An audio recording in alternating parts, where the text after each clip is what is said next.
ہے اور اسے نظر آتا ہے کہ ہاں اب موت قریب ہے تو وہ وصیت لکھنا شروع کرتا ہے. اب وصیت کن چیزوں کی کر رہا ہے کہ جو اس کی زندگی میں اہم ہے انہی کی تو وصیت کرے گا. اب سوچئے گا کہ پیغمبر کی زندگی ساری کی ساری اہم ہے. پیغمبر بغیر وحی کے کلام نہیں کرتے مگر جن چیزوں کو بصورت وصیت بیان کر رہے ہیں وہ کتنی اہم ہوگی. اور یہی ایک انوکھی شے ہے کائنات کے اندر. اگر آپ غور کریں آپ ذرا اپنے عالم میں اپنے موت سے پہلے اپنی وصیت، اور یہ معصومی کی ارشادات ہے کہ وہ انسان کے جو مرنے سے پہلے وصیت کو نہیں لکھتا ہے اس کے لیے پیغمبر نے زجر و توبیخ کیا. معصومی نے زجر و توبیخ کیا. لہذا ہر انسان کو یہاں تک روایات ہے کہ جب آپ سونے کے لیے جائیں تو سونے سے پہلے وصیت لکھ کے سرانے رکھیں. وصیت کی اہمیت، آپ ذرا وصیت لکھنے کے لیے بیٹھے، آپ جتنی بڑی جائیداد، پیسہ، بینک بیلنس، اولاد سب کے مالک ہیں، ذرا وصیت لکھ کے علیحدہ ہو. وصیت لکھنے کے بعد میں پتہ چلے گا کہ آپ دنیا سے پھوٹی کوڑی کے بھی مالک نہیں. اولاد کو یہ مال دے دیا، یہ زمین اولاد کے نام کر دی، کچھ بیٹیوں کے نام کر دیا، کچھ رشتہ داروں کے نام کر دیا، جو پیسہ گھر میں بچا تھا لا کے اولاد کے سامنے رکھ دیا، پتہ نہیں کب آنکھ بند ہو جائے. آپ نے سب کچھ وصیتوں میں تقسیم کر دی، میرے بعد یہ کرنا یہ کرنا یہ کرنا. اب آپ وصیت کر کے قلم علیحدہ رکھیں. اب آپ کائنات سے کس چیز کے مالک ہیں؟ جہاں وصیت کی وہاں کائنات میں ساری چیزیں آپ سے لے لی، آپ مالک نہیں. اسی لیے میں بار بار جملہ کہتا ہوں کہ دنیا کے اندر جتنی بھی چیزیں ہیں اللہ نے آپ کو استعمال کی پرمیشن دی ہے، بس مالک نہیں بنا. سبحان اللہ سبحان اللہ. دنیا میں کوئی ایسی شے نہیں ہے کہ جو آپ کے کنٹرول میں ہے جسے آپ مالک کہیں کہ میں ملک اعتباری ہے. دنیا کو آگے بڑھانے کے لیے اعتبار کر لیا گیا، یہ چیز آپ کی ہے، یہ چیز آپ کی ہے، یہ چیز آپ. حقیقت میں آپ مالک نہیں. اور اگر مالک ہوتے تو چاہیے یہ تھا کہ ساری چیز آپ کے ساتھ جانی چاہیے. یہ دنیا گزار ملک اعتباری حقیقی نہیں، حقیقی مالک وللہ الواحد لمن الملک اليوم. قیامت کے روز آواز آئے گی آج حکومت کس کی ہے؟ للہ الواحد القہار. اس اللہ کے لیے جو ایک ہے، اکیلا ہے، جو قہار ہے، واحد بھی ہے قہار بھی ہے. حقیقت میں اگر کائنات کا کوئی مالک ہے تو وہ ذات خدا. باقی ہم مل کے اعتبار کر لیا گیا کہ یہ میرا ہے. یا دنیا کے اندر کوئی شے ہماری نہیں. اسی لیے جب آپ نے وصیت کی قلم رکھا آپ کے پاس کیا؟ خالی، کچھ نہیں. تو بہتر یہ ہے کہ جب بھر کے بھی خالی ہونا ہے اور خالی ہو کے بھی خالی ہونا ہے تو دنیا میں روش بھرنے کی ہونی چاہیے کہ جو حلال کیا ہے وہ کمائے، حرام کیا چونکہ چھٹنا سب ہے. اگر حلال کا ہوگا تو یہ فائدہ دے، جو حرام سے کمایا وہ بھی چلا جائے گا مگر کیا ہوگا؟ جسے ملا اس نے نیک کام میں صرف کر دیا. آپ نے کمایا تھا غلط طریقے سے، حساب آپ دیں گے. اسی مال کے ذریعے سے اللہ ثواب عطا کرے. مال میں نے جمع کیا ہے، اولاد استعمال کر رہی ہے، حساب مجھے دینا. تو ان باتوں میں سے جو ایک بات میں نے عرض کی تھی، گفتگو تمام کرنے کے لیے جا رہا ہوں. پیغمبر نے فرمایا تھا دیکھو ہمیشہ یہ بات یاد رکھنا ابو ذر غفاری، ہمیشہ اپنے سے نیچے والے کو دیکھنا، بڑے کو نہ دیکھنا. جب بڑے کو دیکھو گے کفران نعمت میں داخل ہو جاؤ گے، اور جب اپنے سے چھوٹے کو دیکھو گے اللہ کا زبان پہ شکر ادا کرو. اور جب شکر ادا کرو گے تو اللہ اسی شکر کو تمہاری نعمت میں آسمان سے نعمت بنا کے تمہاری جھولی میں ڈالو. ایک چیز امرنی رسول اللہ صلی اللہ علیہ وسلم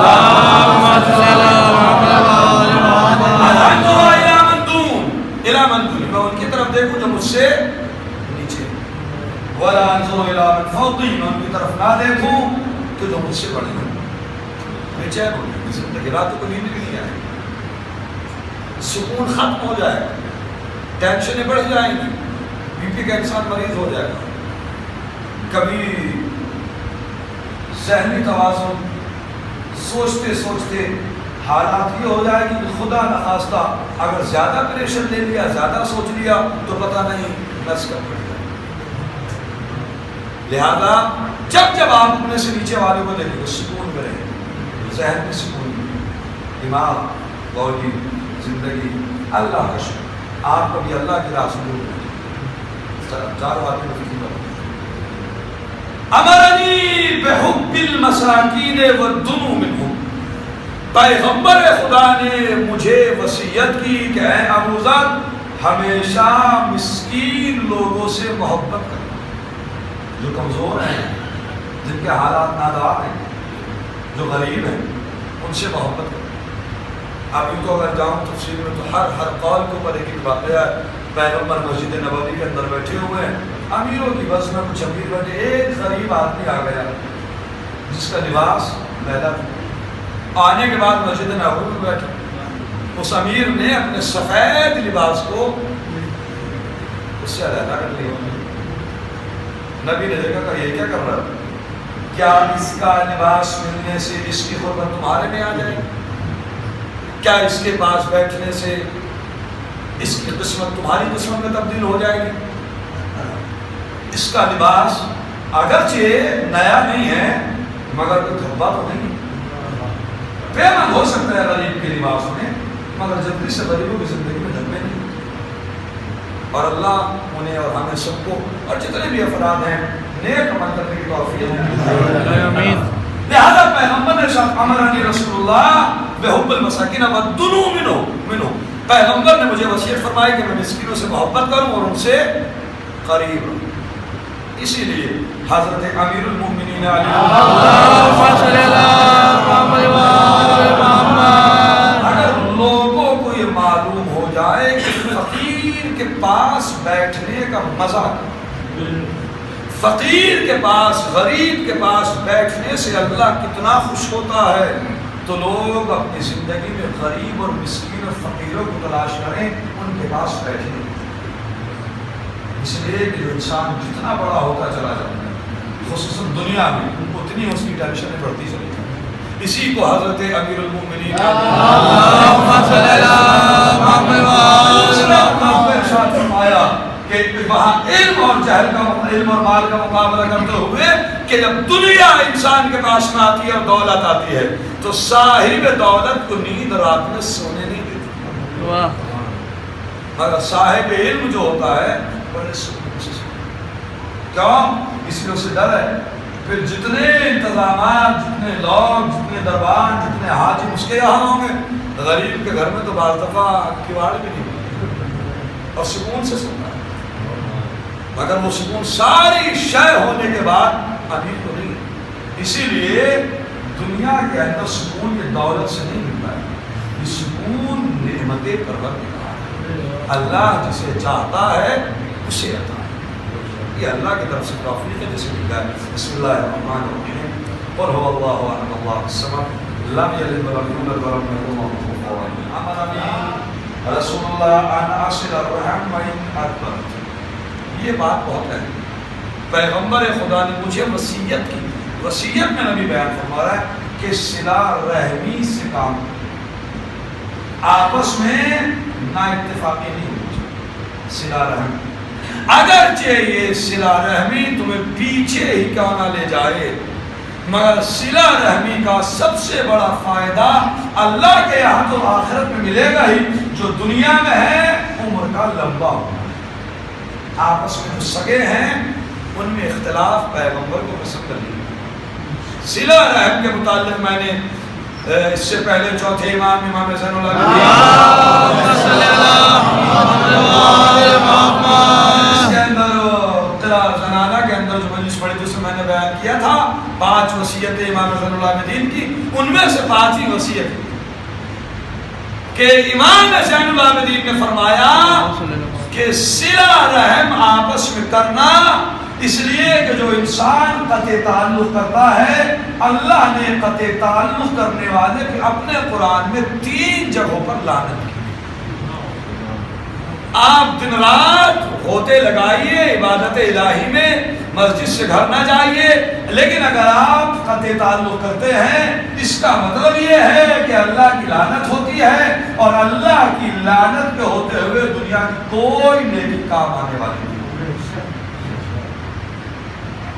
لعنت کا مطلب رحمت الہی سے دور۔ آپ رحمت میں ہوتے لگائیں، اور جب صاحب رحمت اپنی رحمت سے آپ کو دور کر دے، لہذا یہ عبادتیں، یہ ریاضتیں، یہ تلاوتیں، یہ ساری کی ساری یہی رہ جائیں گی اگر آپس میں رشتہ داروں کا، خصوصاً سگوں کا، کہ جو ایک رحم سے، ایک پیٹ سے پیدا ہوئے ہیں، اگر ان میں اختلاف ہے تو صبح سے شام تک آپ اپنے سجدے کو، سر کو سجدے میں رکھیے، پروردگار عالم کے یہاں قابل ہے۔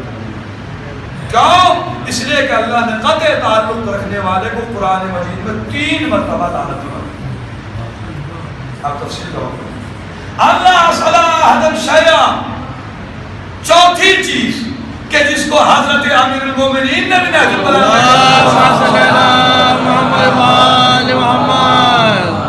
وہاں مولا ارشاد فرماتے ہیں کہ لا یسألن احدکم الا ربہ، تمہیں چاہیے کہ تم میں سے کوئی بھی آدمی دنیا میں کسی سے سوال نہ کرے، اگر سوال کرے تو اپنے رب سے۔ دنیا میں یقین جانیے گا، میں بالکل دل سے بات کر رہا ہوں، جس کے سامنے جا کے ہاتھ پھیلاؤ گے آج میں صحیح کل نہ صحیح پرسوں، ایک نہ ایک دن دوسرے سے کہہ دیا، اور اگر اس کی شان میں گستاخی ہو گئی تو بھرے مجمع میں 4 میں جتائے گا، اور قرآن کہتے ہیں اگر احسان 4 سال پہلے کیا ہے اور جتا آج دیا، سب ختم۔ احسان جتانے کے ذریعے سے باتیں جو آپ نے کیا تھا اللہ ثواب پہ روک نشان کٹ۔ اسی لیے یہ انسان کی مجبوری ہے کہ جب وہ کسی کے ساتھ کرتا ہے تو بتانے کی سوچتا ہے۔ اللہ نے کہا کہ اگر تم کسی کے ساتھ نیکی کرتے ہو اور اگر تم نے چھپانے کا ارادہ کیا ہے تو ظاہر کرنے کی ذمہ داری ہماری۔ عمل کیجیے، اللہ کے حوالے کر، کسی کو اپنے رب کے علاوہ کسی سے سوال، اللہ صلاح حضرت شیخ ابو ذر، کسی سے دنیا میں سوال نہ کریں۔ چونکہ میں اکثر یہاں بات آتا ہوں تو جملہ کہتا ہوں کہ جو رب سے مانگتا ہے وہ کسی سے نہیں، جو رب سے نہیں مانگتا وہ سب سے مانگتا۔ رب دیتا ہے خوشی سے، کہتا نہیں کسی سے۔ بندہ دیتا نہیں خوشی سے، کہتا ہے سب سے۔ وہ کہے گا ضرور، جب تک کہے گا نہیں یہ چیز کیسے؟ لہٰذا اس سے مانگیے کہ جس کے سامنے مانگنا عبادت کہنا۔ وقت کافی ہو رہا ہے، گفتگو تمام۔ 5ویں چیز جسے جناب ابو ذر سے فرمایا، ابو ذر ان تقول بالحق وان کان مرا، زندگی میں یہ بات یاد رکھنا ہمیشہ حق کہنا، چاہے تمہارے خلاف ہی کیوں نہ، حق بات کرو چاہے خود پھنس جاؤ، اور حق ہمیشہ کڑوا ہوتا ہے۔ حق ہمیشہ جب کہا جاتا ہے تو سامنے والے کو برا لگتا ہے، برا لگنے آپ اللہ کے لیے، اس کو برا لگانے کے لیے نہیں۔ اگر آپ کی نیت یہ ہوگی میں اسے سمجھانے کے لیے کہہ رہا ہوں، حق کہہ رہا ہوں، اللہ کے لیے کہہ رہا ہوں، تو ہو سکتا ہے اسے برا نہ لگے، سمجھ جائے۔ لیکن اگر آپ نے آج کے ٹائم میں کسی سے حق بات کہہ دی تو سب سے پہلا مخالف آپ کا وہی، اس لیے کہ جلدی سے ہم بات ہر انسان کے ذہن سے اترتی نہیں۔ اللہ خاف باللہ لومۃ لائم۔ اور دوسری بات، چھٹی بات، ابو ذر دنیا میں اگر کام اللہ کے لیے کر رہے ہو تو وہ کسی ملامت کرنے والے کی ملامت سے پریشان نہ ہو۔ اگر کام اللہ کے لیے ہے، کام حق ہے، کام دین کے لیے ہے، کام رسول اللہ کے لیے ہے، کام اللہ کے لیے ہے، اور لوگ تمہیں برا کہیں، ان کی برائی سے آپ پریشان نہ ہو، ڈرنا مت، خوفزدہ مت ہونا۔ کیوں؟ اس لیے کہ جس کے ساتھ اللہ ہے، جس کے ساتھ رسول اللہ ہے، دنیا اس کا کچھ نہیں۔ اور میں اکثر جملہ کہتا ہوں کہ چوراہے پہ اگر کوئی انسان پاورفل ہے اور کسی غریب کے 4 تماشے مار دیے تو تماشے لگنے والا جسے لگے وہ ذلیل نہیں ہوتا، اور جس نے مارے وہ باعزت نہیں ہوتا، بلکہ اس کے خلاف جاتا ہے کہ وہ آدمی ظالم ہے، یہ آدمی مظلوم ہے۔ اور اسلام میں ظالم ہونا عیب ہے،